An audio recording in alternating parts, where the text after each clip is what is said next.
So, sa mga boss yan, meron tayo ditong MK18, no? Yan. Licensed by Colt. Yan. Si EMG ang tumrabaho. Kaya yan yung kanyang license card. Yan, no? So, pumayag si Colt Cybergun na gamitin yung kanyang full markings, no? Yun, no? Napaganda. So, CNC aluminum tong front assembly niya o yung handguard niya na quad rail, no? Tapos, naka KAC na grip, no? Full metal unit mga boss. Yan, full metal unit, no? So, meron tayong crane stock version 1 na retractable. May flip up sight, front and rear sight, no? So, yan, adjustable din yan, no? Suwabing suwabe, no? Kasi ito, yung kabilang side niya, yan. Dito, pag inila natin yung charging handle, lalabas yung half-up chamber, rotary half-up chamber na siya, no? Working din yung kanyang bolt release, no? So, yan. Tapos, dust cover, no? So, yan, no? Suwabing suwabe. So, ngayon, testingin natin. Ang kasama niya ay 300 rounder camot type magazine, no? So, lagay tayo ng BB. Yan. Mga boss, lahat ng nalalaglag na BBs at yung mga nagamit na, bawal na gamitin ulit, ha. Huwag na natin gamitin, huwag na natin panghinayangan, no. Baka deform na, no. So, sarado natin, hindi na natin pupunuin. Kamot, pagbaliktad, hindi siya magre-respond. So, kailangan tama. Yan. Bakit kinakamot? Kasi makate. Hindi. Siyempre, para mag-load, no. May coil yan dito, no. Yan. Yan pa naman. Tag-ulan ngayon. Ang sarap kumamot-kamot, no. So, yan. Pag medyo maganit na, salpak, maigi. Okay? Ang magazine release ay ito.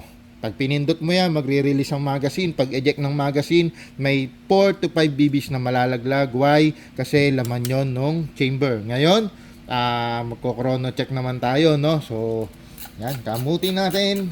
Sorry. Wala pa pala siyang battery. So, retract natin sa dulo. Yan. Retract natin sa dulo. Pagdating sa dulo, yan. Pull down. Slide out, no?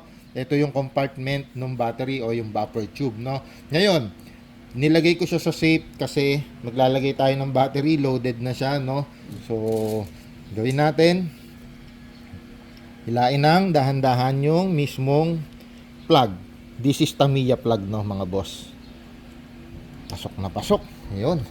So, lagay lang natin dito sa ibabaw yung ating Li-Poly battery, no? So, this is 11.1 volts kaya suwabing-suwabe na, no? Yan ang tamang ginagamit, no? Ngayon, pagbaliktad hindi papasok. So, make sure na tama at okay yung pagkakakabit, no? Kasi may tendency mag-short circuit at masunog, no? Pinasok kong gano'n, huwag kang matakot magtupi, no?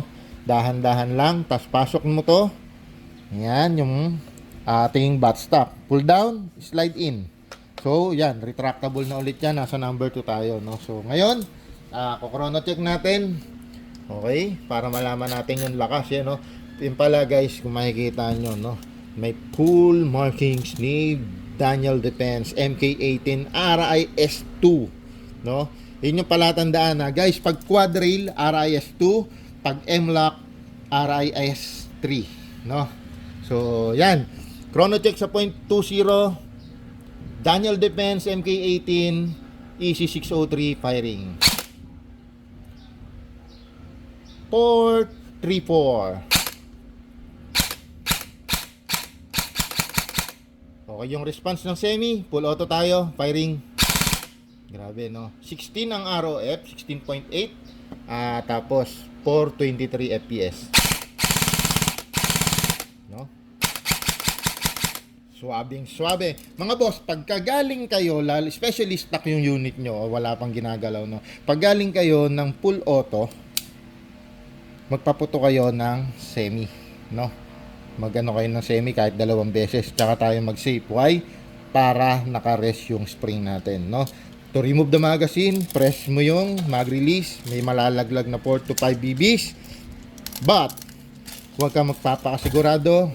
Tingnan natin. Yun, may laman yung chamber, no? So, kailangan clear chamber lagi bago tayo mag-safe at mag-store ng unit. So, yun lang mga boss. Maraming salamat. Again, this is EC603 license unit by EMG. Syempre, tapos yan, Colt markings. So, swabing-swabe. Itong namumuti na yan ay dumi lamang, no? So, yun. Maraming salamat mga boss.